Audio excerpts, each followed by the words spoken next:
On this Earth Science edition of Indiana Expeditions, we'll be taking a look at some science that rocks. We'll travel the path of ancient glaciers. We'll go 520 feet underground to dig up important Indiana resources. And we'll get a first-hand look at one of the longest man-made structures in existence, all in the name of Earth Science.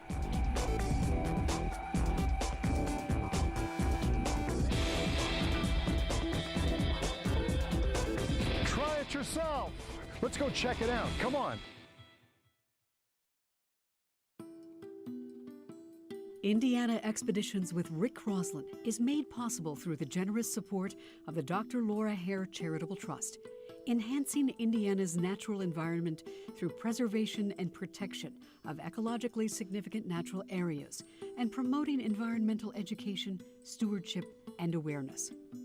The Center for Student Learning, Indiana Department of Education, and Veolia Water, Indianapolis. As the operator of Indianapolis Water, Veolia is dedicated to providing billions of gallons of clean, safe drinking water to nearly 1 million customers in central Indiana every year.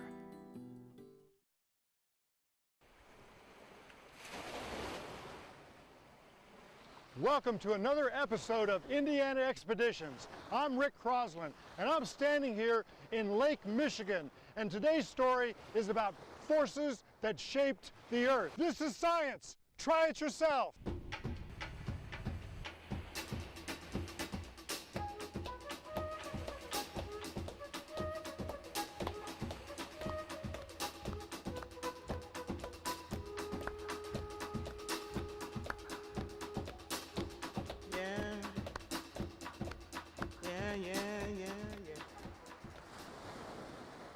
I'm here on the shore of Lake Michigan in the Indiana Dunes State Park. Lake Michigan is a huge body of water, and what's cool about Lake Michigan is it originally was formed from glaciers that came into the state. And this large body of water is affected by our weather and our wind. In fact, the wind makes the waves that come in. And when you get wind and waves, you have two forces of erosion that help shape the state. For example, right now this wind is coming in off and pushing this water into these waves and doesn't seem to be doing much harm until it hits the beach. And as you see here at my feet, all of this sand and gravel is being washed ashore, washed in, washed out, moved down the beach. And so this is a dynamic force that's constantly shaping Indiana, at least in this part of Indiana. Now imagine over time, over thousands of years, you're going to get a lot of movement of Indiana. But that's not the full story, because as this wind comes in ashore, it starts to pick up this sand, dry it out, and pile it up. And that's when you get an Indiana sand dune. And today I found the expert here at the Indiana Dunes State Park. This is Bront Baumann, our property manager. Bront, nice to meet you. Thanks for taking time to come with us today. No problem, Rick. Thanks for coming. Now this is a beautiful place, but it also has a lot of science that we can learn about here. These dunes behind me, they kind of look like big hills. Can you tell us a little bit about the dunes? Well, the dunes are actually a very rare ecosystem. This is one of the only places in the world that you're going to find this kind of plant diversity, and most certainly one of the only places in Indiana. Bront, most people, when they think of a sand dune, like in Egypt or other parts of Africa, they think of miles of just sand and wind and no vegetation. How come it's different here?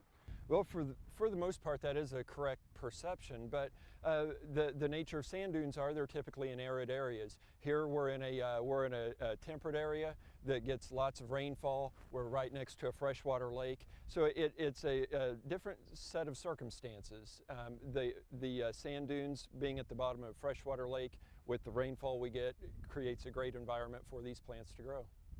Bront, thanks a lot for taking time and allow us to see this beautiful example of forces in Indiana. Absolutely. Now, I don't know about you, but seeing all this water, it's a little bit easier to understand the power of ice and water as a force that shapes Indiana. I'm here in a real flat part of Indiana.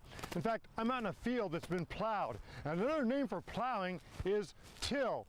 In fact, this is the Central Till Plain, and it was made flat by a geological force, a giant glacier that pushed down through the state and pushed all the debris and sediments ahead of it. In fact, it plowed the northern part of our state completely flat.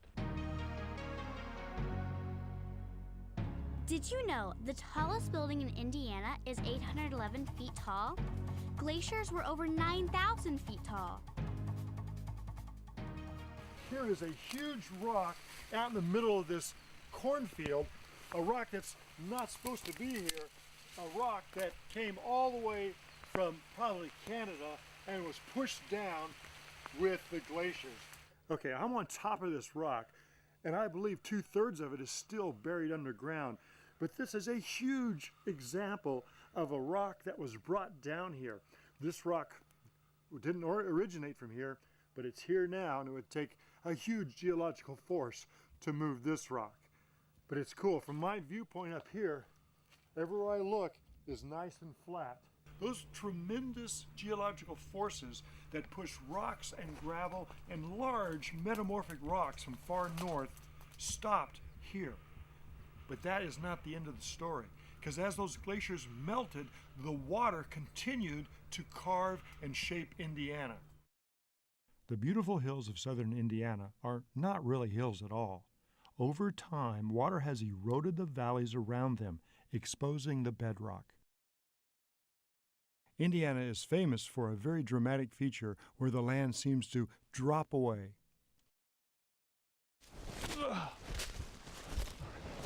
400 steps. Wow. Anybody who said Indiana was flat has never climbed up Knobstone Hill. I'm standing on the top of Knobstone Escarpment, a high area between some Indiana lowlands down here in southern Indiana. And I'm telling you, the view is spectacular. This Knobstone Ridge was formed when the glacier stopped, melted, sent all that water down to southern Indiana, cutting out and carrying away the sediments to make these beautiful, beautiful ridges and these wonderful valleys and vistas. This is worth the climb. Well, I'd like to stay here longer and admire this beautiful vista, but now it's time to go down the other side of the Knobstone Escarpment. So most people, when they think of Indiana, they think of a flat land. But I have proof that in Indiana, it's not flat everywhere you look. In fact, behind me is one of the largest canyons in Indiana. In fact, everything you see down there is a remnant of a force in nature called glacial melt. I'm here at the top of the Pine Hills Nature Preserve. Let's see what it's like at the bottom. I can tell you it's a lot cooler here, and there's evidence of it being cool with these beautiful hemlock trees that are here from the glaciers that helped carve this beautiful canyon. I'm also standing on a force that is still present today. This creek is actually still cutting through this sandstone. It's cutting and depositing debris like you see right here.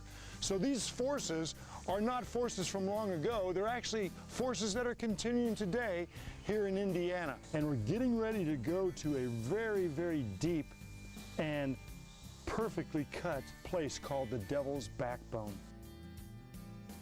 And this part of the sandstone is very, very soft.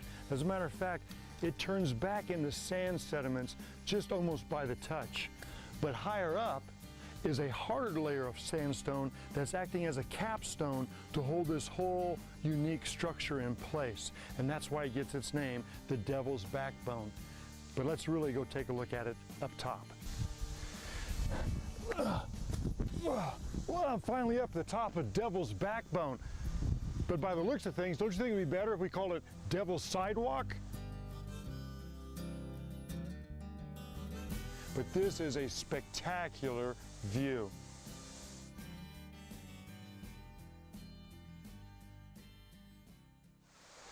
Okay, so I got a little bit of a mystery here. I'm surrounded by sedimentary rocks, sandstone and shale, but this rock is neither one of those. I think I'm going to have to do some more investigation and talk to some experts to find out how this rock came to Indiana, which is filled with sedimentary rocks, and it's not a sedimentary rock. In order to find out, I need to take this to my friend Nelson.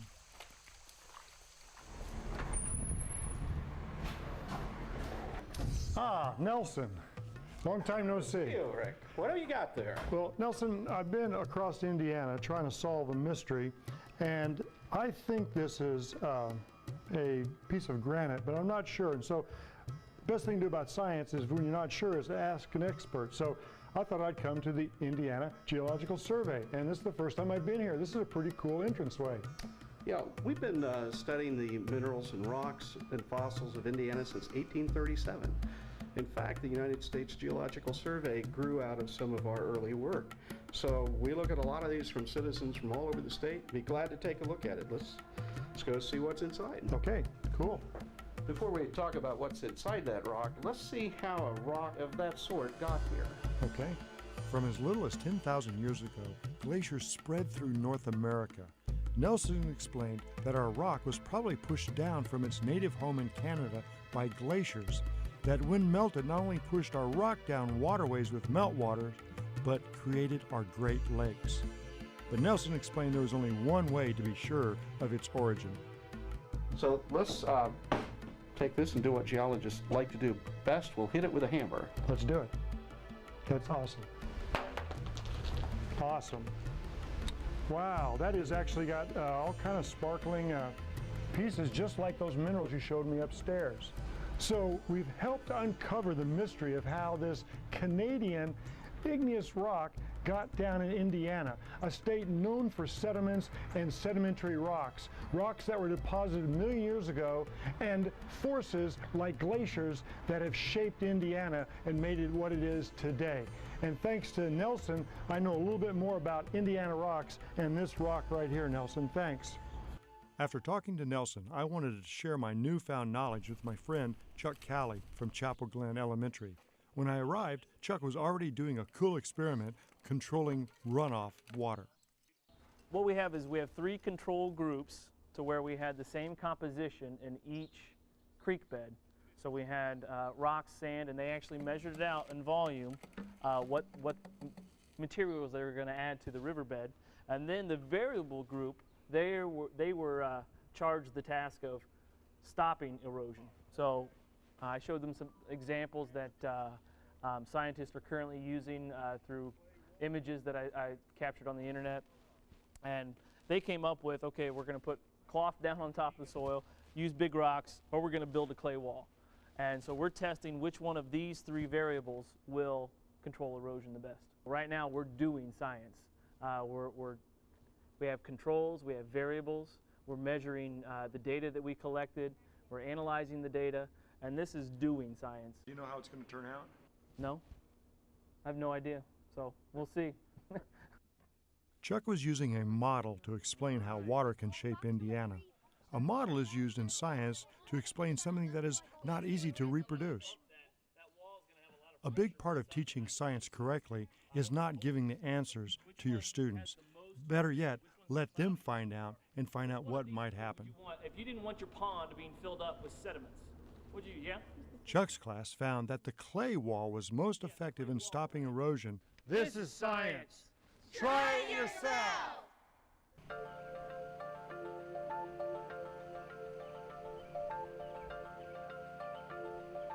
This last summer, you didn't need a model of eroding water.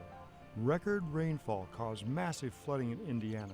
So much water rushed through the state that man-made and natural features were changed.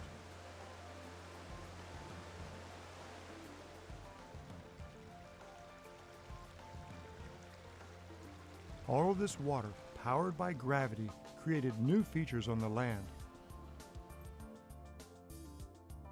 Like this new channel and island in the Wabash River. And maybe I'm the fortunate one. I still have property, but it's all on an island now. This farmer used to farm his land, but the flooding was so powerful that it changed this peninsula into an island. We were located in southern Posey County, right near the confluence of the Wabash and the Ohio rivers. And we're standing right here at the new cut that has been created by the Wabash from the floods back in mid-June. As you can see behind me, the new channel The Wabash still has its existing channel, but then also there's a new channel that's cut through behind me that cuts all the way across this peninsula and then reconnects with the Wabash on the other side. The floods washed away millions of tons of earth, rock, and gravel. Indiana exported a lot of sediments into the Ohio River. Indiana's sedimentary rocks provide a window into the lives of plants and animals of prehistoric time. Fossils are found in sedimentary rocks. The more there are sediments, the greater the chance for fossils. Since Indiana is covered with sedimentary rocks, we are also covered with fossils. Marine fossils from ancient seabeds and plant fossils from swamps turned into stone. Many fossils are deep underground in sedimentary layers waiting to be discovered. However, in some places, natural forces like water erosion or man-made forces like mining cause these fossils to be uncovered. In places like these, you may not even need to dig for fossils because most of the work has already been done for us. Indiana is famous for ironstone plant fossils, and the best time to look for these fossils is right after a rain. Here's a cool nodule, Indiana ironstone nodule, kind of an oddity. There's a little brachiopoid fossil right there, a little piece of pyrite there. But who knows, inside of this could be a shrimp, a leaf, a crab. Don't know until you crack it open. Coal is a fossil fuel that comes from what else? Ancient plants that turn to fossils. Getting the coal out of the ground takes man-made forces like this huge drag line in southern Indiana. Hey, we're getting ready to go inside the inside of this huge drag line here in Indiana. This is the moneymaker that pulls away the overburden and gets it ready for the bench of coal to be taken out.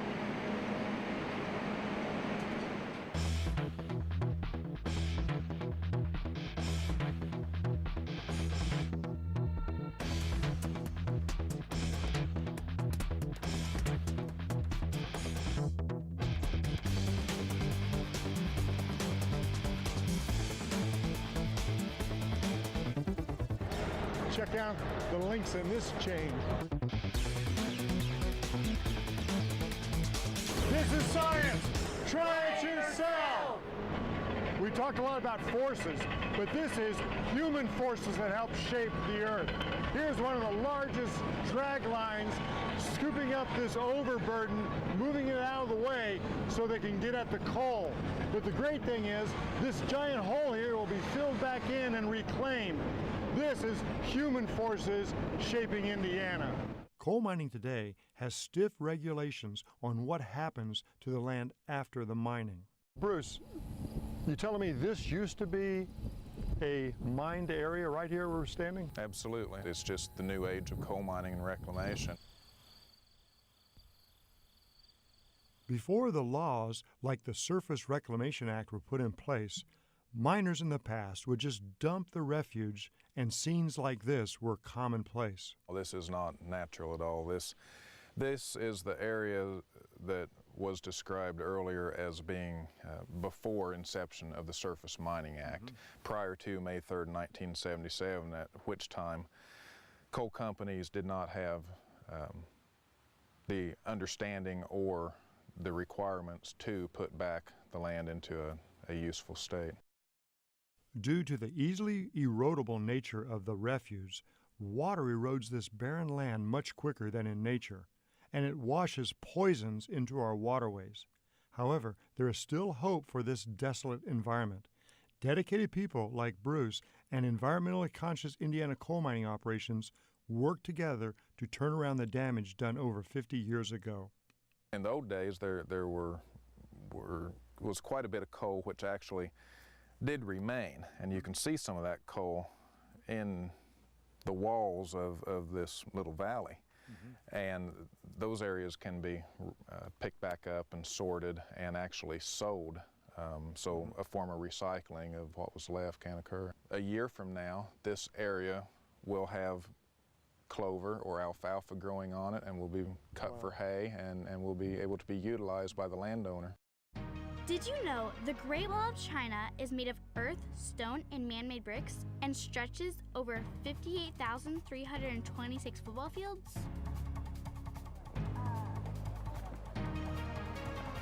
We've been talking about forces that shape the earth, and I'm standing on one that's a man-made force that has helped shape this part of the earth. I'm standing on the Great Wall outside of Beijing in China, and I'm standing on stone that has been carved and placed here, and the sides of the wall are made of bricks. These are definitely Earth's resources that have been used for one purpose, and it has actually helped shape this part of the countryside. As far as you can see, this mountain pass has this man-made structure on top of it to help block invading armies that came this way. See you at the top. Over time, the study of minerals has led to some amazing discoveries. Here on the campus of Rose-Hulman, teachers and geologists come together to study at the DNR Mineral Workshop.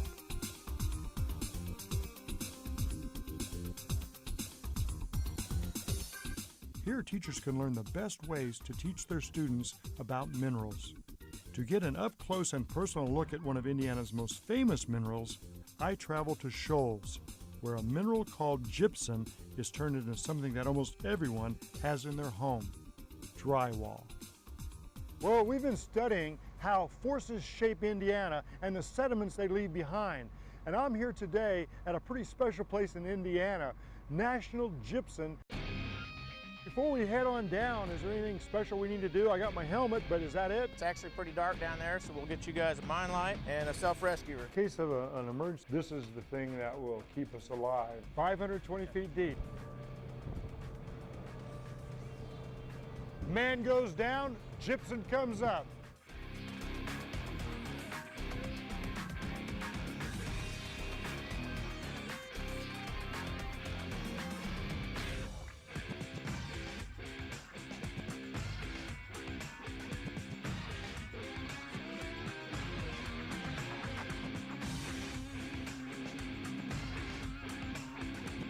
This is not your grandpa's mine. I'm going to tell you that right now.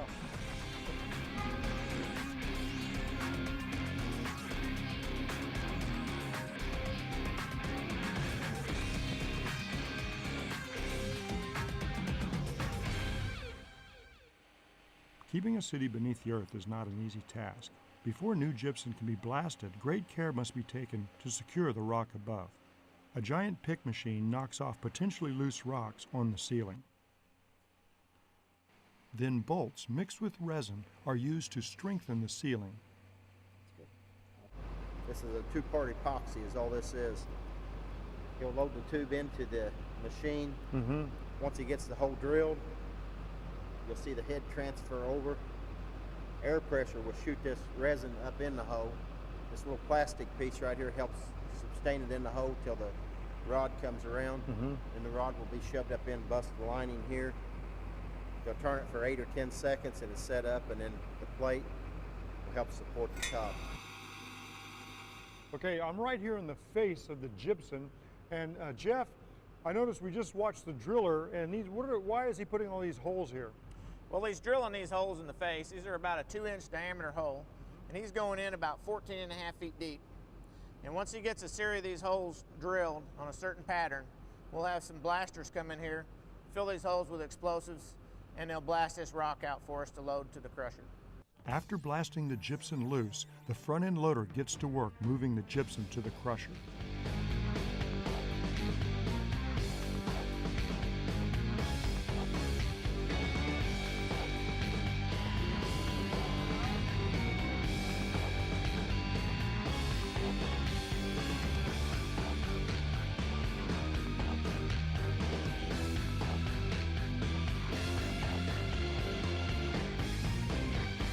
Right here by the crusher, where all this gypsum gets brought by these loaders and trucks, and it's dumped into the crusher. It's too big to go into the surface.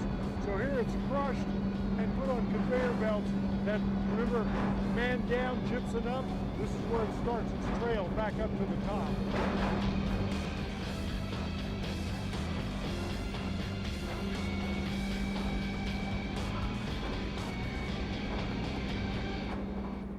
While underground, I couldn't help but add a rock or two to my collection. Let's take a look up close at some of these. Where's the gypsum that we've been mining? You have a sample of that?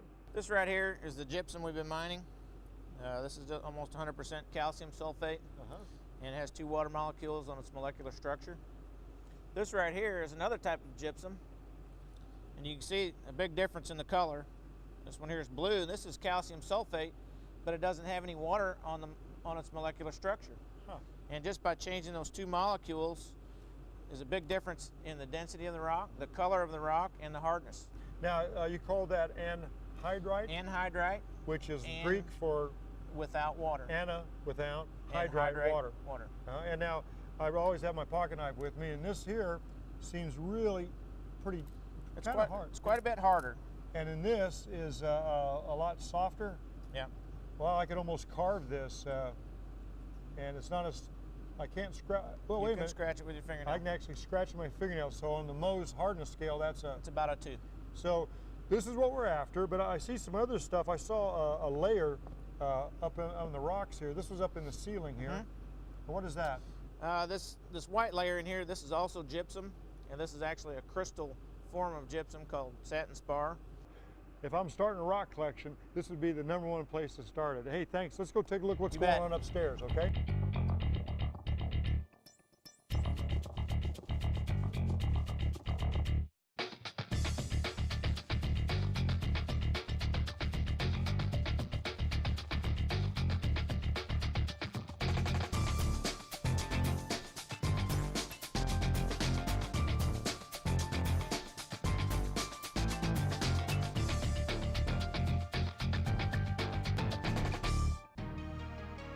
Did you know gypsum can also be used to create plaster? In 1666, the King of France ordered all buildings to be covered with plaster for fire protection. So much gypsum was mined around Paris that it became known as plaster of Paris. We've been learning about the natural geologic forces that help shape our state. And you know, it's about time, I think, that we put this piece of red granite that came all the way from Canada back into the rock cycle. Join us on the next Indiana expedition. I'm Rick Crosslin, and remember, science is for everyone. Now this rock can continue its journey on downstream.